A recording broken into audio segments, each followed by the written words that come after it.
तीसरा 1871 में एक विशाल जर्मन साम्राज्य का ऐलान कर दो। और ऐसा सिर्फ जर्मनी में नहीं हो रहा था, ये तो जैसे एक लहर चल पड़ी थी।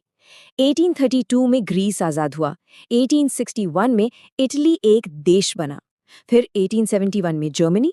यूरोप का नक्शा तेजी से बदल रहा था। हाँ, ये बात भी सच है कि पोलैंड और हंगरी जैसी जगहों पर ये कोशिशें नाकाम रहीं, जिन्हें बुरी तरह कुचल दिया गया। तो ये रास्ता काफी खूनी भी था। अब एक सवाल है, देश या राष्ट्र तो एक आइडिया है ना, उसे आप छू तो नहीं सकते, तो लोगों को उससे जोड़ा कैसे जाए? इसका हल निकाला कलाकारों ने। उन्होंने देश को एक इंसान का रूप दिया, ज्यादातर एक महिला का, जैसे फ्रांस के लिए बनी मारियान, जर्मनी के लिए जर्मेनिया। ये सिर्फ पेंटिंग्स नहीं थी, ये प्रतीक थी आज़ादी का, हिम्मत का, और इन्होंने देश के आइडिया को एक चेहरा दे दिया। तो ठीक है, देश बन गए, राष्ट्र बन गए, सब कुछ बढ़िया? नहीं, कहानी यहाँ खत्म नहीं होती, बल्कि यहाँ से कहानी एक बहुत ही जरूरी मोड़ लेती है। और यही है हमारा आखिरी हिस्सा, राष्ट्रवाद का दूसरा पहलू। देखें, 19वीं सदी के आखिर तक आते आते ना राष्ट्रवाद का रूप बदलने लगा। जो आइडिया पहले आज़ादी और एकता के लिए था, वो अब आक्रामक हो गया। अब बात सिर्फ अपना देश बनाने की नहीं थी, अब होड़ लगी थी ये साबित करने की कि हमारा देश तुम्हारे देश से बेहतर है, ज्यादा ताकतवर है, और इसीलिए हमें हक है कि हम दूसरों पर राज करें।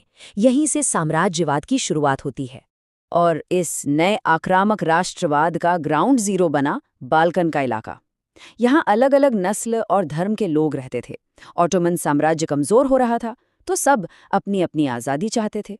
और इसी चक्कर में यूरोप की बड़ी बड़ी ताकतें भी यहाँ कूद पड़ी अपने फायदे के लिए। नतीजा, ये इलाका एक बारूद का ढेर बन गया, जिसमें बस एक चिंगारी की देर थी। और वो चिंगारी लगी। आखिर में हुआ क्या? ये आक्रामक राष्ट्रवाद, दूसरे देशों पर कब्जा करने की होड़ और बाल्कन का तनाव, इन सब ने मिलकर दुनिया को एक ऐसी तबाही में धकेल दिया जिसे हम फर्स्ट वर्ल्ड वॉर के नाम से जानते हैं। सोचिए, जिस आइडिया ने देशों को बनाया था, उसी आइडिया ने अब दुनिया को एक भयानक जंग की आग में झोंक दिया। तो आखिर में हम एक बड़े सवाल पर आके रुक जाते हैं। राष्ट्रवाद, ये जोड़ने वाली ताकत है या तोड़ने वाली? ये लोगों को आज़ादी और पहचान देती है या फिर नफरत और जंग को जन्म देती है?